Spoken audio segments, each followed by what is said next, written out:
మనం time travel చేసి 200 ఏళ్ల వెనక్కి వెళ్దాం. ఇయర్ 1813. ఒకసారి ఊహించుకోండి, అప్పటి హైదరాబాద్ లో మంచి హాస్పిటల్సే లేవు, సరైన మందులు కూడా లేవు. సరిగ్గా అప్పుడే ప్లేగు అనే ఒక భయంకరమైన వైరస్ సిటీలోకి ఎంటర్ అయింది. అది ఎంత డేంజరస్ అంటే పొద్దున్న ఆరోగ్యంగా ఉన్న మనిషి సాయంత్రానికి ప్రాణాలు వదిలేవారు. లిటరలీ జనం పిట్టల్లా రాలిపోతున్నారు. ప్రతి ఇంట్లో ఏడుపులు, ప్రతి వీధిలో భయం. సిటీ మొత్తం ఒక దెయ్యాల దిబ్బలా మారిపోయింది. గవర్నమెంట్ చేతులెత్తేసింది.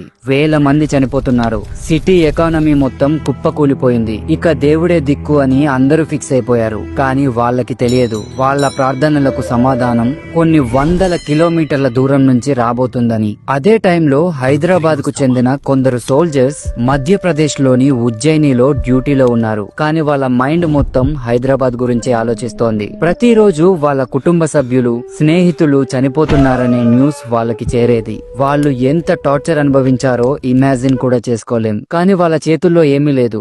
కనిపించే శత్రువు అయితే పోరాడగలరు, కానీ అది కనబడని శత్రువు.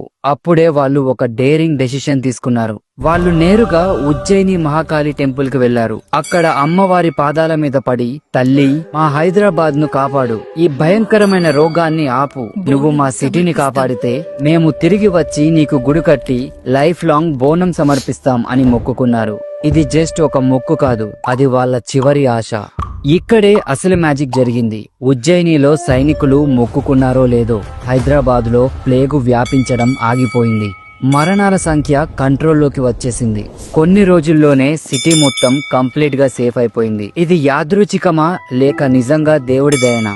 ఇది ఖచ్చితంగా అమ్మవారి అద్భుతమే అని అందరూ బలంగా నమ్మారు. అయితే వాళ్ళు ఇచ్చిన మాట నిలబెట్టుకోవడానికి డ్యూటీ ముగించుకొని వెంటనే సికింద్రాబాద్ వచ్చేశారు.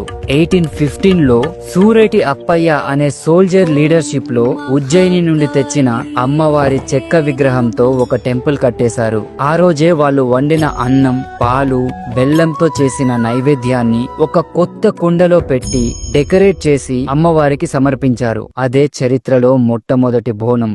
కేవలం కొందరితో మొదలైన ఆ వేడుక ఇప్పుడు లక్షల మంది పండుగగా మారింది. ఇంక్రెడిబుల్ కదా?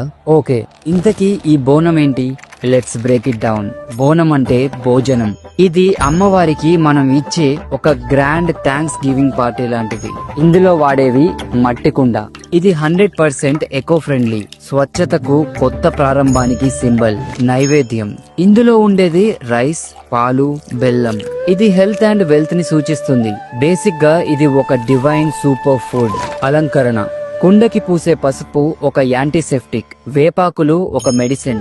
ఇది కేవలం డిజైన్ కాదు, దీని వెనక సైన్స్ ఉంది. కుండపై ఉండే ఈ చిన్న దీపం చీకటిని తరిమి కొట్టే జ్ఞానానికి సింబల్. ఆ దీపం ఆరిపోకుండా చూసుకోవడమే ఒక ఛాలెంజ్.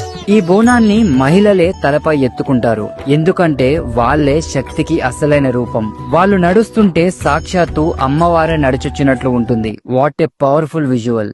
బోనాల ఫెస్టివల్లో మరో మెయిన్ అట్రాక్షన్ ఉంది. అతనే పోతురాజు. ఈయన లేకపోతే పండుగలోకి కిక్కే ఉండదు. పోతురాజు గ్రామ దేవతలైన 7 అక్కా చెల్లెలకు ఏకైక సోదరుడు. సింపుల్ గా చెప్పాలంటే ఆయన అమ్మవారికి అలాగే ఆ తల్లి భక్తులకి బాడీగార్డ్ లాగా. చూడటానికి ఒక వారియర్ లా ఉంటాడు. ఒళ్ళంతా పసుపు, నుదుటపై పెద్ద కుంకుమ బొట్టు, కాళ్లకు గజ్జెలు. ఆయన లుక్కే అదిరిపోతుంది.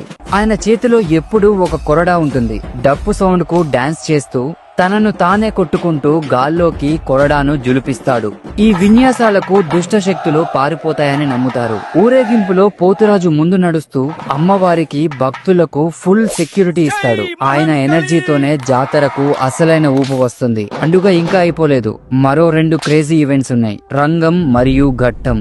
రంగం, ఇది ఒక మైండ్ బ్లోయింగ్ ఈవెంట్. పండుగ మరుసటి రోజు పెళ్లి కాని ఒక యువతి వచ్చి మట్టి కుండపై నిలబడి భవిష్యవాణి చెప్తుంది.